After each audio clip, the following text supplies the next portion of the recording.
Bonjour, encore moi pour un petit cours de maquillage. On va aller appliquer la technique classique, dans le fond, avec les parties de l'œil repli, coin extérieur. Donc, je vais commencer un petit peu par vous montrer les parties au niveau des yeux.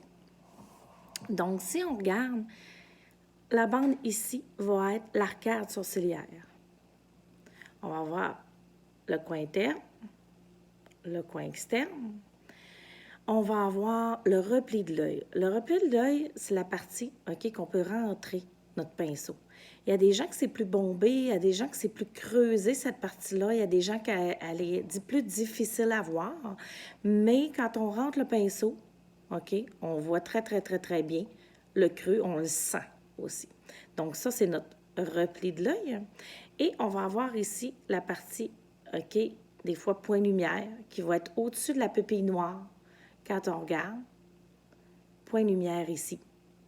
On peut aussi entendre parler de la paupière mobile. Paupière mobile, c'est toute cette zone-là au complet.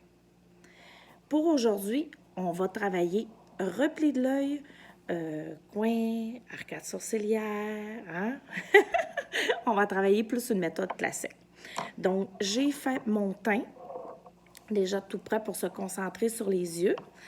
On va prendre notre base imperméable parce que l'application des fards à paupières est moins volatile, t'offre plus aussi au niveau de la journée. Là, vous allez avoir un maquillage qui t'offre du matin jusqu'au soir, même si vous vous énervez le soir. Donc, puis pour aller prendre des marches aussi. Moi, je suis une fille que j'aime bien me maquiller, mais j'aime pas me remaquiller toute la journée, peu importe qu'est-ce que je fais. Je suis prête. Donc, base imperméable pour les yeux. On va travailler, j'aime bien, moi, commencer par le repli en premier parce que je trouve que ça délimite facilement tout le reste. Moi, j'ai un œil, si vous voulez, régulier. Les gens, des fois, il faut qu'ils trichent. OK? Donc, quand on va appliquer notre partie repli, si on rouvre nos yeux puis on n'en voit plus du tout, il faut monter un petit peu l'effet repli. Moi, je le monte légèrement. Donc, je vais aller utiliser la couleur Granit, qui est une couleur intermédiaire là, au niveau de la couleur. Et on va aller l'appliquer une bande repli. Puis, je vais vous le mettre démarqué. Vous allez voir bien, bien, bien comme il faut.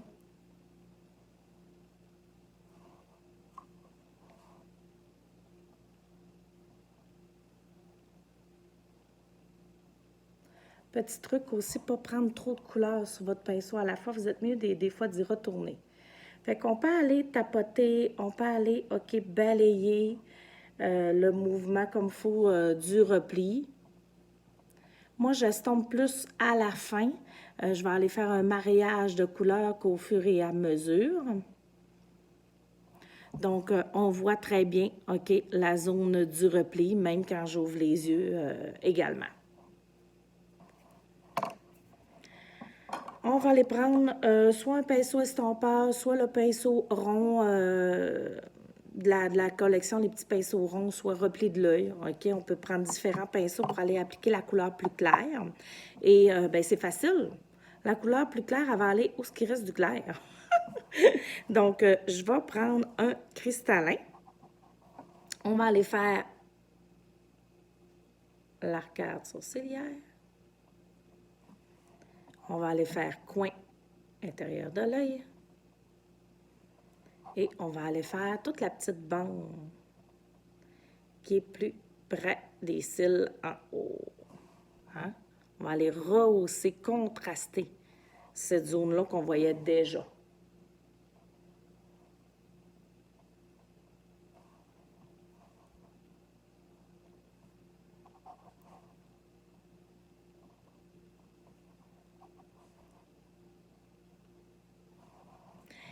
Et nous reste la troisième teinte pour faire notre formule classique. On va aller se prendre une couleur plus foncée. Ça aurait pu être un noir, ça aurait pu être un gris noir, ça aurait pu être un brun expresso. Je vais utiliser le prune sucré, ça pourrait être merlot. OK, on peut vraiment jouer à travers les couleurs avec le pinceau replié de l'œil. Donc, le prune sucré, on va aller travailler ce qu'on appelle souvent le V. Donc, le coin extérieur qu'on va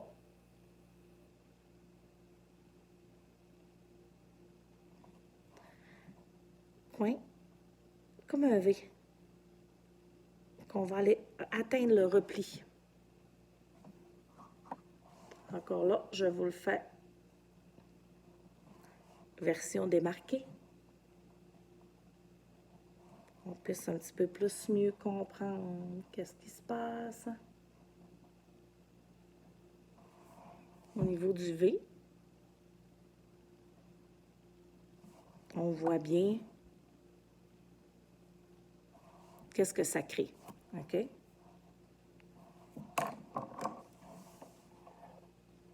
Je vais aller juste nettoyer un petit peu, là.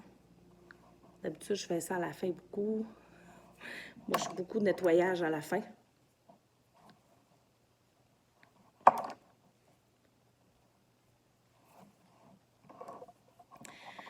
Application de crayon pour les yeux. Ça pourrait être un eyeliner. Là, je vous fais une différence par rapport à la dernière fois. Donc, application du crayon pour les yeux. On peut en mettre juste en haut ou en haut et en bas. Ce qui est important de retenir, c'est que si on travaille juste en bas, c'est très, très, très, très rare, OK? Parce que ça a tendance à faire un œil comme descendant. Donc, ça, c'est quelque chose à ne pas faire, à part sur une paupière très, très, très, très tombante et que, dans le fond, la paupière du haut est à côté sur la paupière, sur les cils, là. Sinon, on ne fait jamais ça. OK? Mais vous pouvez travailler juste en haut.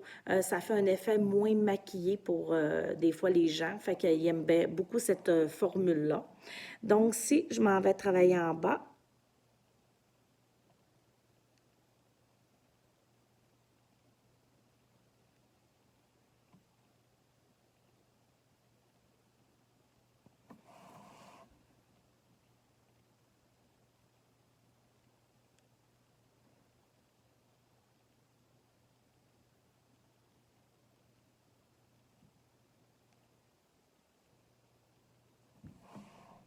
on voit bien l'effet que ça créerait, OK, si je m'en vais pas d'en mettre en haut. On va aller en haut.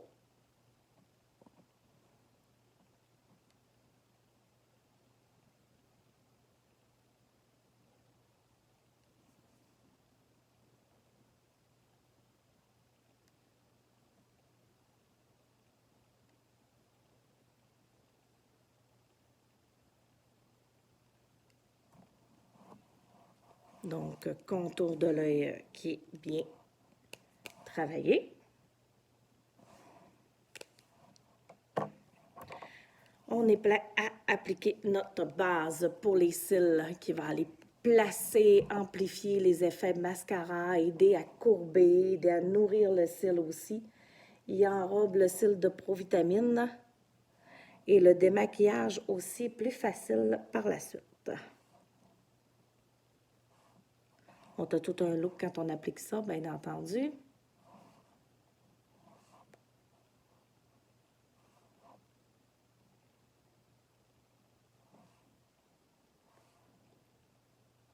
Moi, j'en profite pour placer vraiment toutes mes cils du haut comme il faut. Parce que je suis une blonde, donc on ne voit pas les cils. C'est vraiment le mascara qui fait la différence.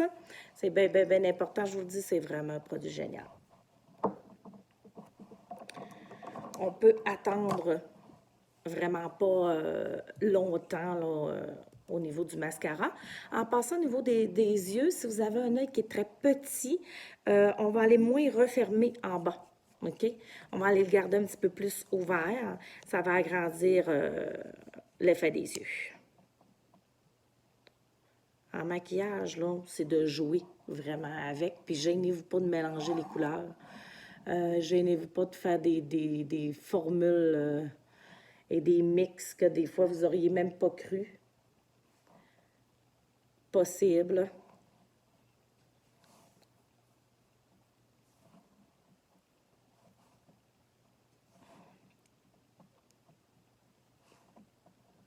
Moi, il faut vraiment que j'en mette en bas. Sinon, on voit des petits poils blonds. OK, ça fait vraiment pas beau si je fais pas les deux. Le Lash Love a la particularité qu'on peut vraiment faire un multicouche. Donc, pour moi, je l'adore pour cette raison-là. Et on peut aller même peigner par en haut. Et ensuite, la façon régulière pour vraiment enrober le plus possible les cils.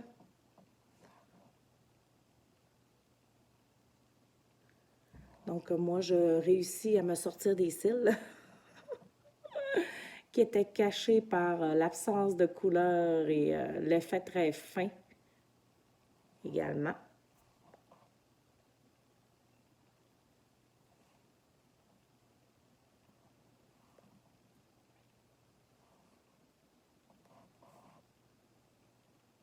Donc, on voit mieux la finale. Il nous reste à estomper le mélange de couleurs, donc pinceau qui a beaucoup plus de poils. Va vraiment, vraiment bien faire. On n'a pas de couleur dedans. On va aller décoller un petit peu notre coin, estomper. On revient vers tout le reste. Et là, on enlève nos coups de pinceau. On enlève tout ce qui ne fait pas notre affaire. On peut le laisser plus soutenu ou moins soutenu. Ça dépend un petit peu de nous. Moi, je suis quand même une fille qui travaille un effet plus soutenu, là. Donc, c'est important le mélange de couleurs. On pourrait rebalayer une couleur claire dessus, OK, cristallin. Si on trouve des endroits trop foncés, avec des pinceaux comme ça, là, on peut facilement corriger. Fait que ayez pas peur, OK? Je vous montre ça, c'est qu'ayez pas peur de faire des coups de pinceau. Ayez pas peur que vous n'ayez trop mis, c'est pas grave, ça se corrige, OK? C'est vraiment de la peinture, là. Tout se corrige, puis c'est du multicouche. On peut tout le temps, tout le temps, tout le temps en ajouter. Fait que je vous travaille en 3 couleurs classiques, mais on peut extrapoler longtemps avec tout ça. On peut travailler aussi une petite teinte soit plus foncée avec le crayon pour faire un effet plus charbonneux ou des fois plus clair. On peut même aussi travailler plus clair ici au départ pour finir avec une teinte comme prune sucrée qu'on a mis au coin à la fin.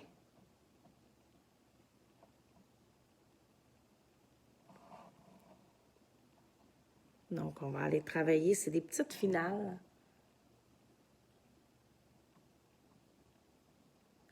Qui fait que des fois, notre crayon paraît un petit peu plus uniforme. Bon, ça peut enlever des coches au niveau du crayon, si vous avez des petites coches.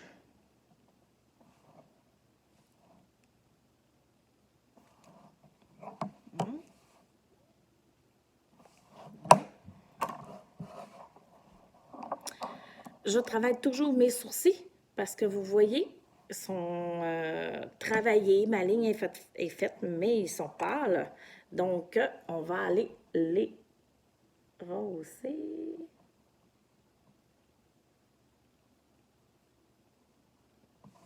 OK, on voit tout de suite l'effet qui est très naturel, mais qui fait la différence.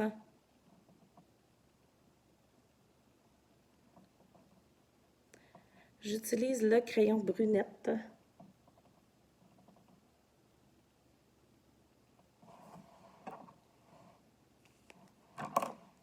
On va aller estomper. J'ai l'ancien pinceau à sourcils, là, mais le nouveau fait très, très, très, très bien, là. Moi, j'ai pas principe. Il n'est pas cassé, je le conserve. J'aime les deux. Et on finit avec la teinture, dans mon cas, blond foncé.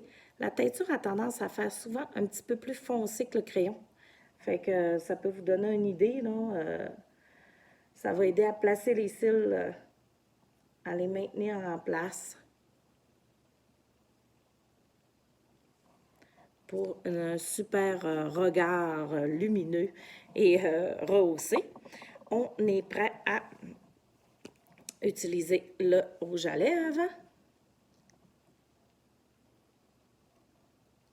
J'ai décidé de prendre la nouvelle collection, le rose velours.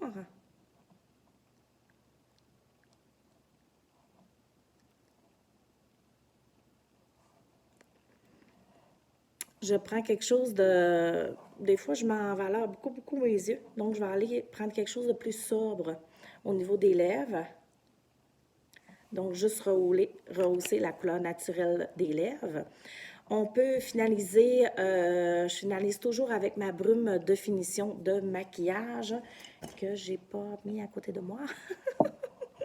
Mais dans le fond, on va aller prendre notre brume et on va aller faire un effet en V et une finale. J'adore la brume, on peut aller 4-5 coups de brume de finition de maquillage. Ça ne va pas sceller juste le maquillage, ça scelle votre teint aussi également. Donc, je trouve ça vraiment excellent à ce niveau-là. Donc, on voit vraiment une finale parfaite. À la prochaine!